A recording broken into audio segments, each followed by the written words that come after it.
Selamat siang, hadirin sekalian. Saya di sini membawakan studi kasus yang menarik tentang bagaimana business intelligence dapat diterapkan dalam konteks yang dapat digunakan untuk meningkatkan performa bisnis di kedai kopi bernama iCoffee.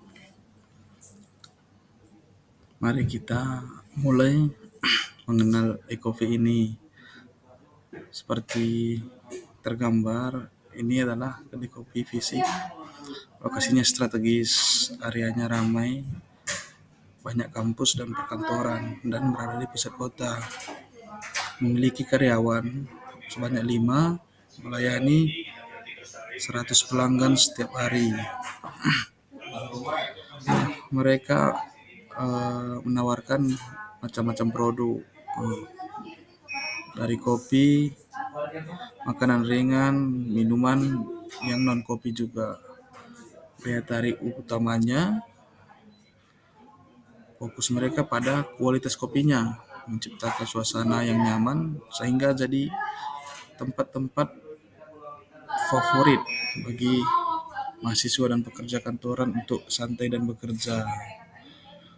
Dilanjut,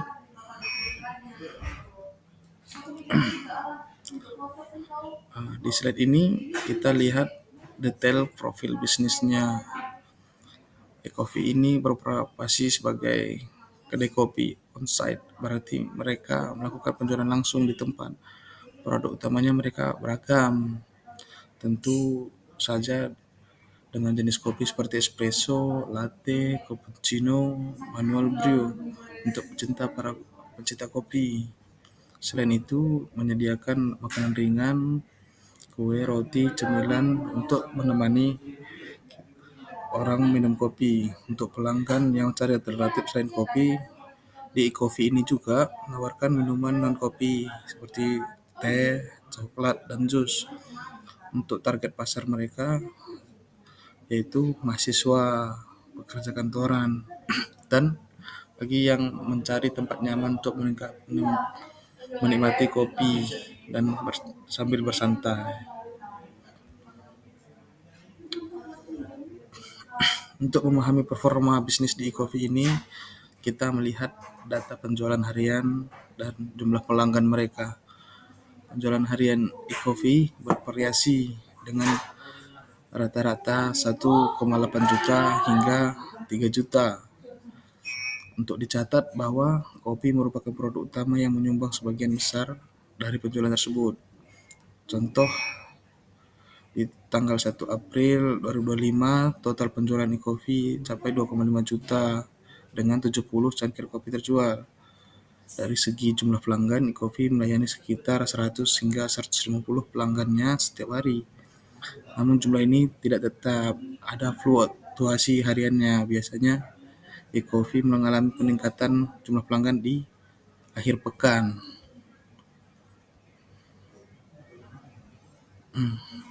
Untuk dapat gambaran yang lebih dalam, kita analisis penjualan per produknya. Tabel ini menunjukkan rincian penjualan dan pendapatan untuk setiap jenis produk yang ditawarkan di iCoffee.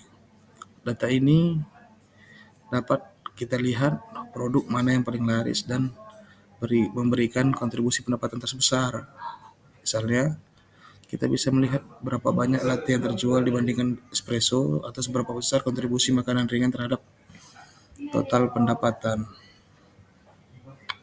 Selanjutnya, kita lihat tren penjualan di iCoffee. Analisis ini membantu kita mengidentifikasi pola penting yang dapat mempengaruhi pengambilan keputusan bisnis. Salah satu tren yang menonjol adalah penjualan yang cenderung lebih tinggi di akhir pekannya, yaitu Jumat dan Sabtu, dan lebih rendah di hari kerja Senin hingga Kamis. Selain itu, kita dapat lihat produk mana yang menjadi favorit pelanggan. Misalnya latte ternyata menjadi kopi terlaris di kopi ini, diikuti oleh cappuccino. Menariknya, analisis juga menunjukkan adanya korelasi positif antara penjualan makanan ringan dan penjualan kopi, yang mengindikasikan bahwa pelanggan seringkali membeli makanan sama dengan kopi mereka.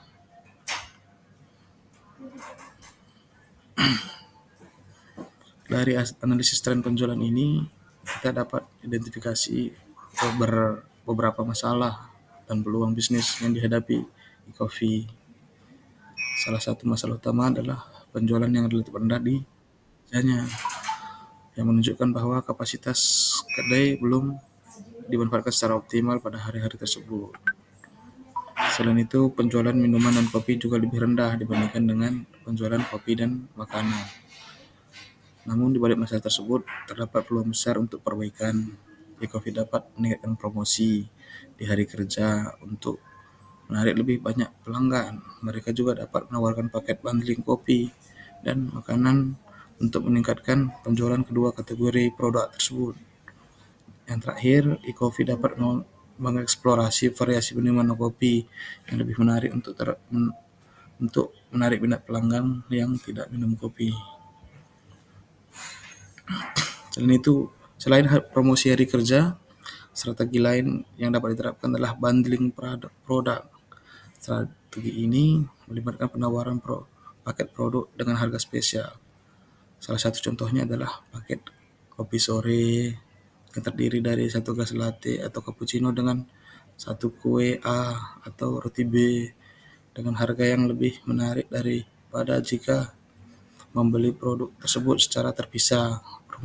Promosi ini dimulai 5 Mei 2025. Tujuan dari strategi bundling ini adalah untuk meningkatkan penjualan makanan ringan yang selama ini kurang laku dibandingkan kopi, dan juga menarik pelanggan baru yang mungkin tertarik dengan penawaran paket yang menguntungkan.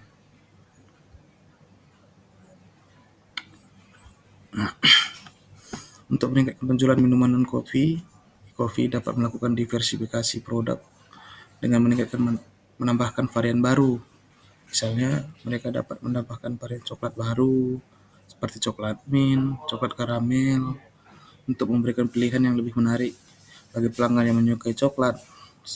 Selain itu, mereka juga dapat menambahkan varian teh seperti matcha latte, teh bunga untuk menarik pelanggan yang tidak minum kopi. Rencananya, varian baru minuman kopi ini diluncurkan mulai 10 Mei 2025.